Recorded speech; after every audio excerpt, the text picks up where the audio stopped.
लोग डायरेक्टली या इनडायरेक्टली प्रधानमंत्री और होम मिनिस्टर की तारीफ करते हैं, मिलने जाते हैं, मैं सीरियसली इस बात को बता रहा हूं, मिलने जाते हैं, उन लोगों का बायकॉट होना चाहिए, वो गद्दार हैं।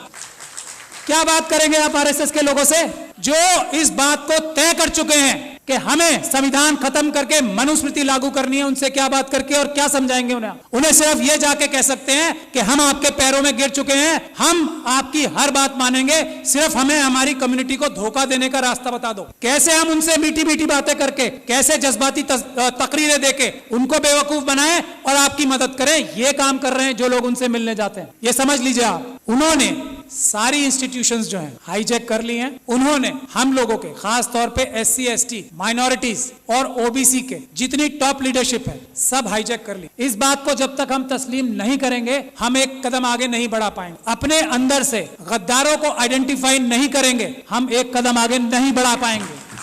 सबसे पहला काम है, हम लोग इतने कमजोर नहीं हैं, समझ लीजिए आप, ये गद्दार हैं जो हमारे पैरों में बेड़ियां बांध रहे हैं। आइडेंटिफाई कीजिए उन गद्दारों को जो डायरेक्टली या इनडायरेक्टली ये बोलते हैं कि हेमंत बिस्वा शर्मा एक बहुत अच्छा चीफ मिनिस्टर है। आइडेंटिफाई कीजिए ऐसे लोगों को और उनको पनिश कीजिए, उनका सोशल बाइकआउट कीजिए। ये तो हम आराम से कर सकते हैं। दो रास्ते हैं, कोर्ट का रास्ता है लेकिन सुप्रीम कोर्ट वो रास्ता नहीं है। कोर्ट का रास्ता जब है जब हम बहुत सारे केसेस, रोज ये पूरे देश को लूट के खा रहे हैं आरएसएस और बीजेपी के लोग, हम multiple cases grass root level पे बहुत सारी जगह पे करें, एक एक आइडेंटिफाई करें आरएसएस के कार्यकर्ता को कि कौन स्कूटर पे चलता था और आज मर्सिडीज में चल रहा है, उसको आइडेंटिफाई करें, उसके खिलाफ करप्शन के केसेस करें। ये एक काम करना होगा हमें। दूसरा, अगर हम पीसफुल प्रोटेस्ट करके जेलों में जाने के लिए तैयार नहीं है तो ये सब बातें बेकार हैं। अगर हम लाठी खाकर जेलों में जाने को तैयार नहीं है, अगर हम गोली खाकर जेलों में जाने को तैयार नहीं है तो ये सब चीजें बेकार हैं। ये चाहते हैं कि ये हम करते रहें और वो जो काम कर रहे हैं वो करते रहें। तो पहला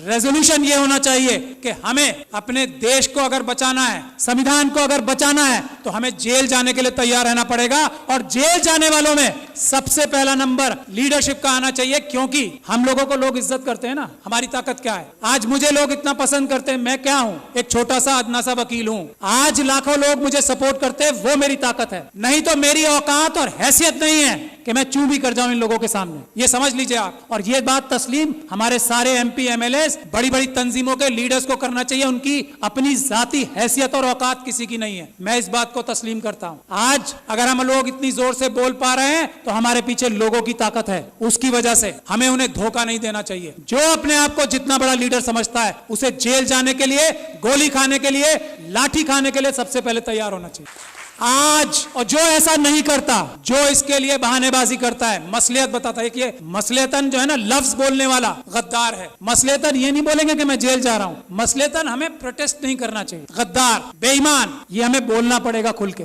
एक बात। दूसरी बात, ये हमारा सबसे पहला इशू आर्टिकल 1 होना चाहिए कॉन्स्टिट्यूशन का। आर्टिकल 1 क्या है? भारत की जो सीमाएं है ना उसको अक्षुण्ण रखना। चाइना 2000 किलोमीटर हमारी जगह खा गया है। हम किसी और मुद्दे पे बात नहीं करेंगे, दो मुद्दे हमारे शुरुआत के होने चाहिए।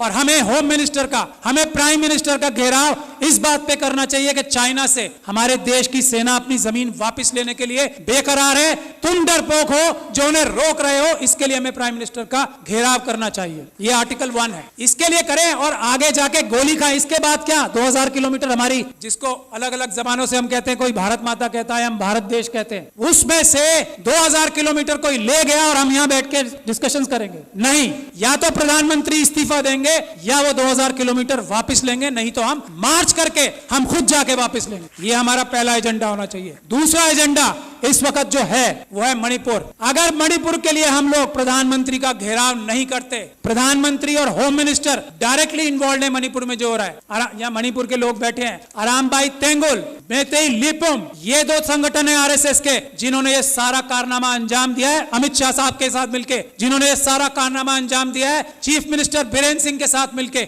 मेटिकुलस प्लानिंग से एक एक काम हुआ है। वहां पे कुछ भी स्पॉन्टेनियस नहीं हुआ है। जब तक हम इस बात के लिए कार्रवाई नहीं करेंगे, और ये जो सुप्रीम कोर्ट में कार्रवाई अभी चल रही है उससे कुछ होने वाला नहीं, कुछ नहीं होने वाला। मैं एज लॉयर सुप्रीम कोर्ट आपको बता रहा हूं, कुछ नहीं होगा। बात 1-2 महीने में आई गई हो जाएगी। उन लोगों के साथ वहां ज्यादती होगी। आरएसएस और बीजेपी पाकिस्तान और चाइना के साथ मिलकर नॉर्थ ईस्ट और सारे बॉर्डर लाइन एरियाज को कमजोर कर रही है। ये हमारी जिम्मेदारी है। आर्टिकल 1 नंबर 1 बचाना सबसे पहले। मणिपुर के लिए हमें जाना चाहिए डेलीगेशन बना के और सच्चाई सामने लानी चाहिए कि आरएसएस ने, अमित शाह साहब ने और चीफ मिनिस्टर ऑफ मणिपुर ने ये प्लानिंग करके अपने काडर्स से कराया है। कोई मैती समाज ने नहीं किया है, उनके काडर्स ने किया है। गुड़गांव में और नूह में उनके काडर्स ने सब किया है। गुजरात में उनके काडर्स ने सब कुछ किया है। और दिल्ली के दंगों में हमने ये एस्टैब्लिश कर दिया है कि आम आदमियों ने कुछ नहीं किया, उनके काडर्स और उनके भ्रष्ट पुलिस अधिकारियों ने ये सब काम किया है। यही हमें करना पड़ेगा। मणिपुर के लिए प्लान बनाइए कि हम लोग वहां जाएं और एक्सपोज करें कि मणिपुर में क्या हो रहा है, क्या हो रहा था और क्या हो रहा है अब। और उसमें अमित शाह साहब सबसे बड़े चाणक्य हैं। उनको अरेस्ट कराने के लिए जब तक हम कोई कार्रवाई नहीं कर पाते, मणिपुर का कुछ भला नहीं हो सकता। मैं ये बात दावे और गारंटी से कह रहा हूं।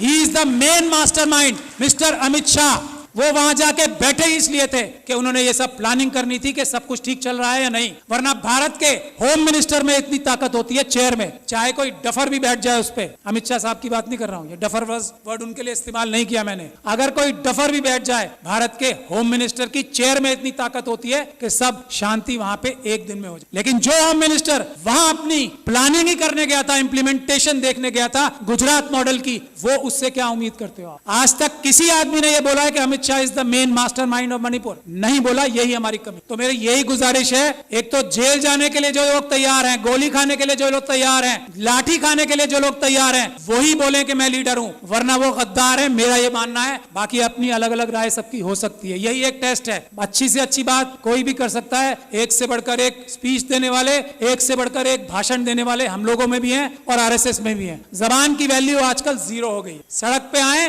गोली खाएं, तब बताएं कि मैं लीडर हूं, वरना मैं गद्दार हूं। ये बात तय है। मैं गोली खाने के लिए तैयार हूं आज इसी वक्त से।